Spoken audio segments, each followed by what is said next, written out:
Impuesto sobre sociedades. Manual del impuesto sobre sociedades. Parte 1. Naturaleza. Tributo directo y personal que grava la renta de las sociedades y demás entidades jurídicas. Ámbito espacial. Territorio español sin perjuicio de los regímenes forales y de los tratados y convenios internacionales. Hecho imponible. Obtención de renta, cualquiera que fuere su fuente u origen. Supuestos que no constituyen renta. A. Las reducciones de capital cuya finalidad no sea la de devolver aportaciones no determinan rentas a integrar en la base imponible del socio. B. La entrega de bienes integrantes del patrimonio histórico español que estén inscritos en el Inventario General de Bienes Muebles o en el Registro General de Bienes de Interés Cultural, en tanto que tales rentas tengan por objeto el pago de deudas tributarias. Presunción de onerosidad. Las cesiones de bienes y derechos se presumirán retribuidas por su valor normal de mercado, salvo prueba en contrario. Contribuyentes. Las personas jurídicas, las sociedades civiles, a pesar de tener personalidad jurídica, tributan por el régimen de atribución de rentas, salvo las sociedades agrarias de transformación, que siendo sociedades civiles tributan por el IS. Téngase en cuenta que para los periodos impositivos iniciados en el año 2016, la LIS determina que las sociedades civiles con objeto mercantil serán contribuyentes del IS. Los fondos de inversión, FIM, regulados por la Ley 46/84. Las uniones temporales de empresas, UTES, reguladas por Ley 19/82. Los fondos de capital riesgo, regulados en la Real Decreto Ley 1/86. Los fondos de pensiones, regulados en la Ley 8/87. Los fondos de regulación del mercado hipotecario, Ley 2/81. Los fondos de titulación hipotecaria, Ley 19/92. Los fondos de titulación de activos a que se refiere la disposición adicional quinta, segunda de la Ley 3/94. Los fondos de garantías de inversiones. Las comunidades titulares de montes vecinales en mano común. Los fondos de activos bancarios de reestructuración y resolución de entidades de crédito. Obligación personal. Están sujetas las entidades residentes, constituidas conforme a las leyes españolas, con domicilio social en España, que tengan su sede de dirección efectiva en territorio español. Domicilio fiscal en España. Domicilio social si en él reside la gestión administrativa o dirección de los negocios. En otro caso, la sede de dirección efectiva o subsidiariamente donde radique el mayor volumen del inmovilizado. Renta sujeta, renta mundial. Los sujetos pasivos que no tienen residencia en territorio español se regulan en la Ley de Renta de los no residentes. La ley nos indica que están gravadas aquellas rentas obtenidas en territorio español. Pero, ¿qué se entiende por territorio español? Según la ley, el domicilio fiscal coincide con el social, siempre que en él se centralice la gestión efectiva y la dirección de los negocios. Si no coinciden, tiene preferencia el lugar en que se centralice la gestión sobre el domicilio social. Si no puede identificarse el domicilio fiscal, se considera como tal el lugar donde radique el mayor valor del inmovilizado. Exenciones. 1. Estarán exentos los dividendos o participaciones en beneficios de entidades no residentes en territorio español cuando se cumplan los siguientes requisitos establecidos en el texto refundido de la Ley del Impuesto sobre Sociedades (TR-LIS) en su artículo 21. 2. Exención de determinadas rentas obtenidas en el extranjero a través de un establecimiento permanente, cuando se cumplan los requisitos establecidos en el TR-LIS en su artículo 22. Estarán totalmente exentos del impuesto a. El Estado, las comunidades autónomas y las entidades locales. B. Los organismos autónomos del Estado y entidades de derecho público de análogo carácter de las comunidades autónomas y de las entidades locales. C. El Banco de España, los fondos de garantía de depósitos de entidades de crédito y los fondos de garantía de inversiones. D. Las entidades gestoras y servicios comunes de la Seguridad Social. El Instituto de España y las Reales Academias Oficiales integradas en aquel y las instituciones de las comunidades autónomas con lengua oficial propia que tengan fines análogos a los de la Real Academia Española. F. Los restantes organismos públicos mencionados en las disposiciones adicionales 9ª y 10ª, apartado 1 de la Ley 6/1997 de 14 de abril de organización y funcionamiento de la Administración General del Estado, así como las entidades de derecho público de análogo carácter de las comunidades autónomas y de las entidades locales. G. Las agencias estatales a las que se refieren las disposiciones adicionales primera, segunda y tercera de la Ley 28/2006 de 18 de julio de las agencias estatales para la mejora de los servicios públicos, así como aquellos organismos públicos que estuvieran totalmente exentos de este impuesto y se transformen en agencias estatales. H.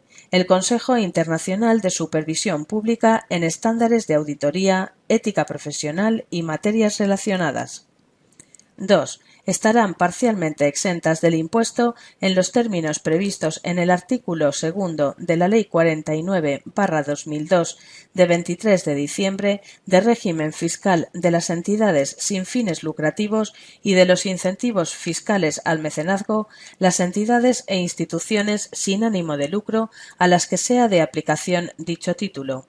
3. Estarán parcialmente exentos de impuesto en los términos previstos en el capítulo 15 del título 7 de esta ley.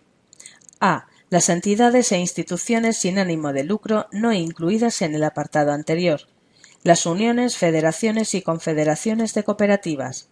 C. Los colegios profesionales, las asociaciones empresariales, las cámaras oficiales y los sindicatos de trabajadores.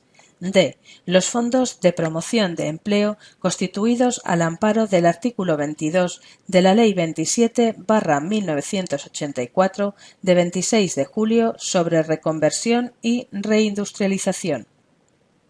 E. Las mutuas colaboradoras de la Seguridad Social, reguladas en el texto refundido de la Ley General de la Seguridad Social. F.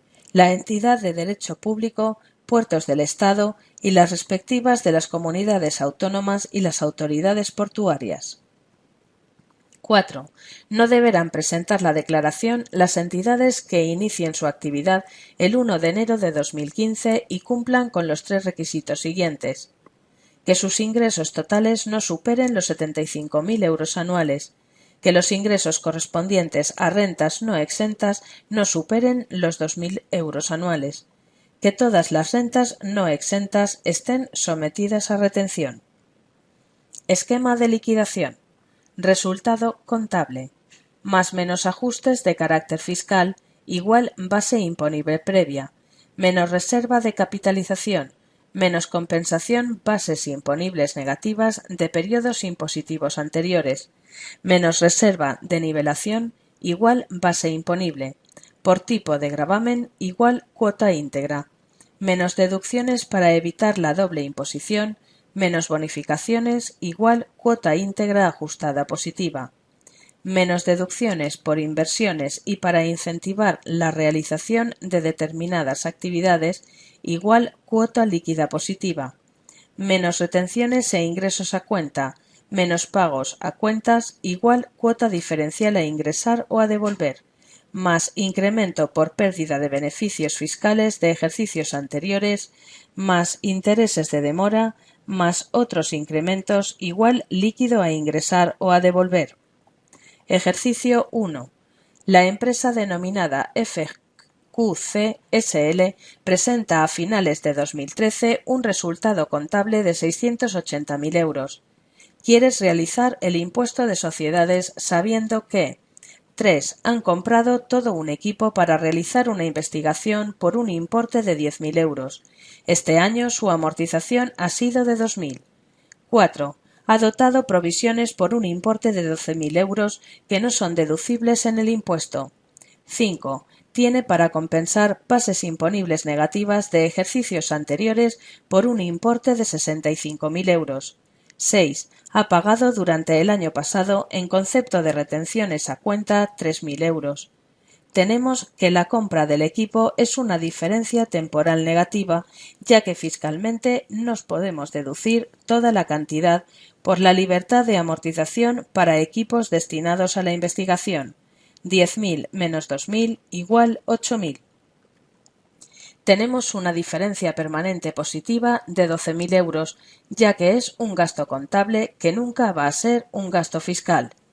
Resultado contable 680.000, más menos diferencias permanentes 12.000, más menos diferencias temporales menos 8.000, base imponible previa 684.000, menos compensación de BI negativas ejercicios anteriores menos 65.000, base imponible del ejercicio 619.000, por tipo de impositivo 28%, cuota íntegra 173.320, menos retenciones y pagos a cuenta 3.800, líquido a ingresar 169.520, 193.760, impuesto sobre beneficios a HP impuestos beneficios diferido 2.240, HP acreedor impuestos sociedades 169.520, HP retenciones y pagos a cuenta 3.800, créditos por pérdidas a compensar 18.200. Empresas de reducida dimensión. El régimen de incentivos fiscales a las entidades de reducida dimensión es de aplicación a las entidades cuya cifra de negocios en el periodo impositivo inmediato anterior sea inferior a 10 millones de euros, salvo que la entidad tenga la consideración de entidad patrimonial, en cuyo caso dichos incentivos no resultarán de aplicación.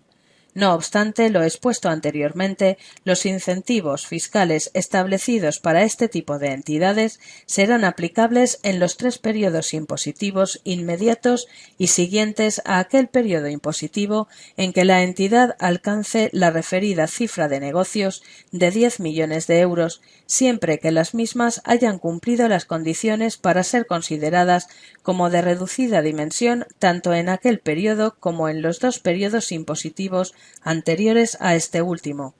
Resultarán igualmente aplicables cuando dicha cifra de negocios se alcance como consecuencia de haber realizado una operación de reestructura acogida al régimen fiscal especial regulado para ellas, siempre que las entidades que hayan realizado tal operación cumplan con el mismo requisito que el exigido para el supuesto anterior. Respecto al cálculo de dicho importe, cuando la entidad forme parte de un grupo de sociedades, con independencia de la residencia y de la obligación de formar cuentas anuales consolidadas, el importe se referirá al conjunto de entidades que se incluyan en este. Base imponible, BI. La BI estará constituida por el importe de la renta en el periodo impositivo minorada por la compensación de BI negativas de ejercicios anteriores. La BI se determinará por el método de estimación directa, por el de estimación objetiva cuando esta ley determine su aplicación y subsidiariamente por el de estimación indirecta de conformidad con lo dispuesto en la Ley General Tributaria. En el método de estimación directa se obtendrá corrigiendo el resultado contable RC determinado de acuerdo con las normas mercantiles, con los criterios contenidos en la LIS, Ley Impuesto Sociedades.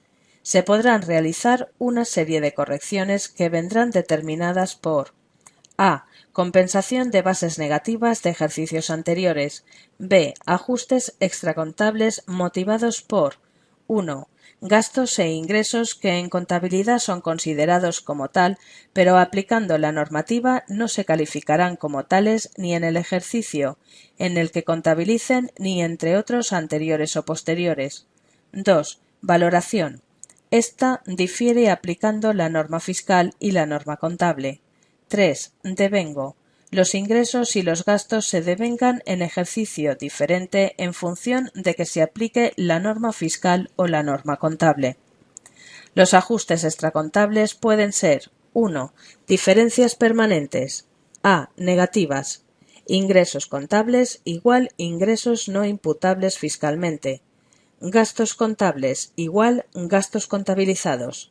B. Positivas. Ingresos imputables fiscalmente igual ingresos no imputables contablemente. Gastos fiscales igual gastos no deducibles fiscalmente. 2. Diferencias temporales. A. Negativas. Ingresos contables que aplicando la norma fiscal no son ingresos en ese periodo, pero sí en otro ejercicio posterior. Gastos que aplicando la normativa fiscal son gastos de ese periodo, pero no de otros periodos que se contabilicen. B. Positivas. Ingresos que aplicando la normativa fiscal son ingresos de ese ejercicio y no del ejercicio en que de acuerdo con la normativa contable son ingresos y gastos contables que aplicando la normativa fiscal no son gastos de ese ejercicio pero sí de otro. Estas diferencias temporales deberán contabilizarse. En el método de estimación objetiva, la base imponible se podrá determinar total o parcialmente mediante la aplicación de los signos, índices o módulos a los sectores de actividad que determine la